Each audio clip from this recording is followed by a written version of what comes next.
Hello guys, स्वागत है आपका सरस्वती क्लासेस में। आज हम बात करेंगे आरबीआई असिस्टेंट 2026 के बारे में। दोस्तों, इसकी एप्लीकेशन स्टार्ट 16 फरवरी से हो रही है और लास्ट डेट है 8 मार्च तक। तो 16 फरवरी से 8 मार्च तक इसके फॉर्म भरे जाएंगे और इसका प्री होगा 11 अप्रैल को और मेंस की डेट है 7 जून 2026 को। एजुकेशनल क्वालिफिकेशन कुछ इस प्रकार है। इसमें जो कोई भी आवेदन करता है उसे किसी भी विषय में न्यूनतम 50% अंकों के साथ स्नातक होना चाहिए, अर्थात ग्रेजुएट होना चाहिए 50% मार्क्स के साथ।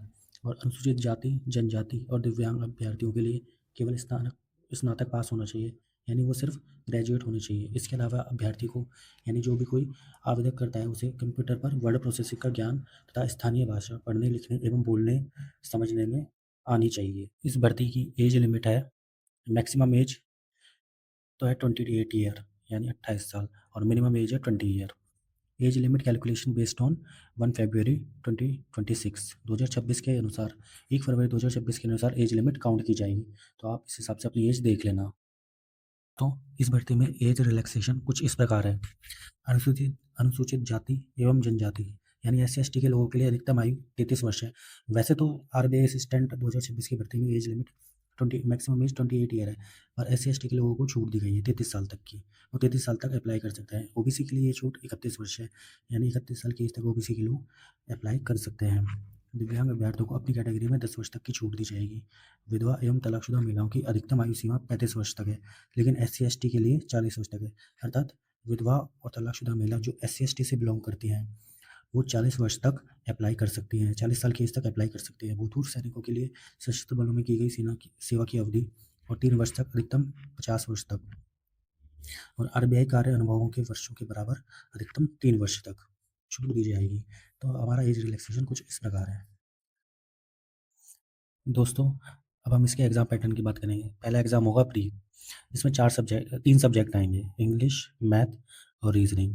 इंग्लिश 30 नंबर की, 30 क्वेश्चन 30 नंबर के और ड्यूरेशन मिलेगी 20 मिनट की। और न्यूमेरिकल एबिलिटी यानी मैथ, ये इसमें के 35 क्वेश्चन आएंगे 35 नंबर के, यानी एक क्वेश्चन 1 नंबर का, और इसकी भी ड्यूरेशन 20 मिनट की होगी। अब तर्क क्षमता यानी रीजनिंग एबिलिटी, इसके भी 35 क्वेश्चन आएंगे 35 नंबर के, यानी एक क्वेश्चन 1 नंबर का, और इसकी ड्यूरेशन भी 20 मिनट की। टोटल 100 क्वेश्चन आएंगे 100 नंबर के और 60 मिनट का टाइम होगा।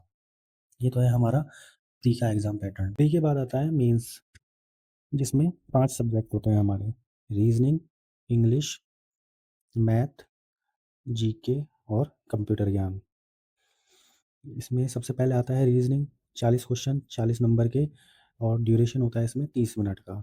और अंग्रेजी भाषा यानी इंग्लिश लैंग्वेज में 40 क्वेश्चन आते हैं, एक क्वेश्चन 1 नंबर का, यानी 40 क्वेश्चन 40 नंबर के, और इसमें भी ड्यूरेशन 30 मिनट का होता है। फिर आता है हमारा मैथ का पेपर, जिसके 40 क्वेश्चन आते हैं 40 मिनट के, इसका ड्यूरेशन भी 30 मिनट का होता है। उसके बाद आता है जीके, 40 क्वेश्चन 40 नंबर के, लेकिन इसमें ड्यूरेशन 25 मिनट का होता है। और फिर आता है हमारा कंप्यूटर ज्ञान, जिसके 40 क्वेश्चन आते हैं 40 नंबर के और टाइम होता है 20 मिनट का। टोटल 200 क्वेश्चन आते हैं 200 नंबर के और 135 मिनट का टाइम ड्यूरेशन होता है। इस प्रकार हमारा मेंस का पेपर लिया जाता है।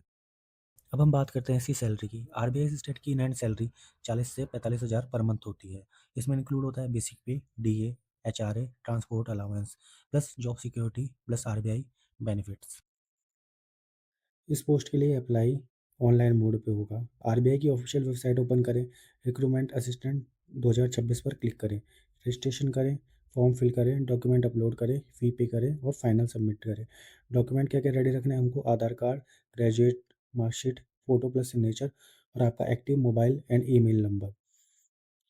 वीडियो अंत तक देखने के लिए बहुत बहुत धन्यवाद। प्लीज़ सब्सक्राइब कीजिए सरस्वती क्लासेस।